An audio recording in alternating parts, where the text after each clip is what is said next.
ರಾಜಾಧಿರಾಜ ವರದ ರಾಜ ಗೋವಿಂದ.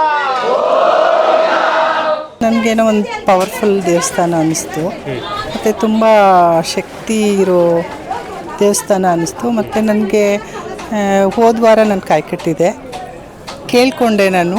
ಆವಾಗ ನನಗೆ ದರ್ಶನ ಕೊಡಿ ಅಂತ ಕೇಳಿದ್ದೆ. ಒಂದಿನ ಮಧ್ಯರಾತ್ರಿ 3:30 ಸುಮಾರು ಬಂದು ನಾನು ಎದ್ದು ಬಂದೆ, ದೇವ್ರ ಮನೆ ಹತ್ರ ಹೋದೆ. ಆವಾಗ ರಾಯರು ಹೆಜ್ಜೆ ಪಾಸಾಗಿರೋದು ಮತ್ತು ಘಮ ಸ್ಮೆಲ್ಲು, ಸುಗಂಧ ರಾಜ್ಯದ ಸ್ಮೆಲ್ಲು, ಅದೊಂದು ನನಗೆ ತುಂಬಾ ರಾಯರದು ಶಕ್ತಿ ಇದೆ ಅಂತ ಗೊತ್ತಾಯಿತು. 1 ವರ್ಷದಿಂದ ನಾನು ಮಂತ್ರಾಲಯಕ್ಕೆ ಹೋಗಿದ್ದೆ. ಆವಾಗಿಂದನೂ ನಾನು ರಾಯರನ್ನ ಕಾಣಿಸ್ಕೊಳ್ಳಿ ಅಂತ ಕೇಳ್ಕೊತಾ ಇದ್ದೆ. ನೀವಿದ್ದೀರಾ ಅನ್ನೋದೊಂದು ನನಗೆ ಗೊತ್ತಾಗಬೇಕು ಅಂತ. ಅಂದರೆ ನನಗೆ ಮನೇಲಿ ನಾನು ಯಾವಾಗ ಪ್ರತಿ ಗುರುವಾರ ಮಂಗಳವಾರ ಪ್ರಶ್ನೆ ಇಡ್ತೀನಿ, ಹೂವು ಪ್ರಶ್ನೆ ಇಡ್ತೀನಿ. ಆಗುತ್ತೆ ಅನ್ನೋದಿದ್ರೆ ಇಮಿಡಿಯೇಟ್ ಕೊಡ್ತಾರೆ, ಇಲ್ಲ ಆಗೋದೇ ಇಲ್ಲ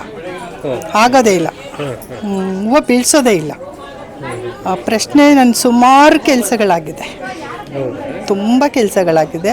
ನಾನು ಮನೆಯಲ್ಲೇ ಜಾಸ್ತಿ ಪ್ರಶ್ನೆ ಕೇಳ್ತಾ ಇದ್ದೆ. ಮಂತ್ರಾಲಯದಿಂದ ಫೋಟೋ ತಂದಿದ್ದೆ. ಮಂತ್ರಾಲಯದಲ್ಲೂ ಶಕ್ತಿ ಇದೆ, ಬಟ್ ಇಲ್ಲಿ ನನಗೇನೋ ಒಂದು ಪವರ್ಫುಲ್ ಅನ್ನಿಸ್ತು. ಮತ್ತು ನಂಗೆ ಸ್ವಲ್ಪ ದುಡ್ಡಿಂದು ಅಡೆಚಣೆ ಆಗ್ತಾಯಿತ್ತು. ಯಾರಿಗೂ ಸ್ವಲ್ಪ ದುಡ್ಡು ಕೊಡಬೇಕಿತ್ತು, ನಾನೊಂದು 20 ಲಕ್ಷ ಕೊಡಬೇಕು. ಏನು ಮಾಡಿದ್ರು ಒಂದು ಕೊಡೋಕ್ಕೆ ಆಗ್ತಾಯಿರಲಿಲ್ಲ. ಬಟ್ ಇಲ್ಲಿಗೆ ಬಂದು ಒಂದು 2-3 ವಾರಕ್ಕೆ ಸ್ವಲ್ಪ ಕೊಡ್ತಾಯಿದ್ದೀನಿ. 5 ಲಕ್ಷ ಆ ಥರ ಎಲ್ಲ ಕೊಟ್ಕೊಂಡ್ಬರ್ತಾಯಿದ್ದೀನಿ. ಅಡೆಚಣೆ ಇತ್ತು. ಆಮೇಲೆ ಇದು ಬಂದಮೇಲೆ ನಾನು ಇನ್ನೊಂದು ಚೀಟಿ ಹಾಕ್ಬಿಟ್ಟು 10 ಲಕ್ಷ ಚೀಟಿ ಹಾಕ್ಬಿಟ್ಟು ಅವ್ರದ್ದು ಅದು ಚೀಟಿ ಹಾಕೋಕ್ಕೂ ನಂಗೆ ಆಗ್ತಾ ಇರಲಿಲ್ಲ. ಏನೋ ಒಂದು ಇದು ಅನ್ನಿಸ್ತಾ ಇತ್ತು, ಅನ್ನಿಸ್ತಾ ಇತ್ತು. ಮತ್ತು ಪ್ರಾಬ್ಲಮ್ ಅನ್ನಿಸ್ತಾ ಇತ್ತು, ಕೆಲಸ ಆಗ್ತಾ ಇರಲಿಲ್ಲ ಅನ್ನಿಸ್ತಾ. ಇಲ್ಲಿಗೆ ಬಂದಮೇಲೆ ಆ ಚೀಟಿನೂ ನಾನು 6 ಚೀಟಿ ಕಟ್ಟಿದ್ದೀನಿ ಇವಾಗ, 10 ಲಕ್ಷದ್ದು. ಇಲ್ಲಿ ಬಂದಮೇಲೆ ಕಟ್ಟಿರೋದು. ಅದು ಕಟ್ಟೋಕ್ಕೆ ಆಗ್ತಿರ್ಲಿಲ್ಲ, ಅಡೆತಡೆ ಆಗ್ತಾ ಇತ್ತು. ಇವಾಗ ಹೆಂಗಂದ್ರೆ ಒಂದು 15 ಲಕ್ಷ ಆ ಸಲ ತೀರ್ಸೋ ಅಷ್ಟು ಶಕ್ತಿ ಕೊಟ್ಟರು ರಾಯರು. ಇಲ್ಲ, ತುಂಬ ಇದು ಇದೆ, ತುಂಬ ಶಕ್ತಿ ಇದೆ ರಾಯರಿಗೆ. ನಂಬಿಟ್ರೆ ಸಾಕು ಅಲ್ಲ, ನಾವು ಹಾಗೆ ನಿಯತ್ತಾಗಿರಬೇಕು. ಸೊ ನಮ್ಗೆ ವರ ಕೊಡ್ಬೇಕಂದ್ರೆ ನಾವು ಏನು ನಮ್ಮ ಮನಸ್ಸು ಶುದ್ಧವಾಗಿರಬೇಕು. ನಾವು ಇನ್ನೊಬ್ಬರಿಗೆ ಇದು ಬಯಸ್ಕೊಂಡು ಅವ್ರು ಹಾಗೆ ಹೇಗೆ ಅಂತ ಅಸೂಯೆ ಪಟ್ಕೊಂಡು ನಾವು ದೇವ್ರನ್ನ ಪೂಜಿದ್ರೆ ಫಲ ಕೊಡೋದಿಲ್ಲ. ನಾವು ಫಸ್ಟು ಶುದ್ಧವಾಗಿದ್ದು ಆಮೇಲೆ ನಾವು ಬೇಡಿದ್ರೆ ಭಗವಂತ ಖಂಡಿತ ಕೊಡ್ತಾನೆ.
ಗೋವಿಂದ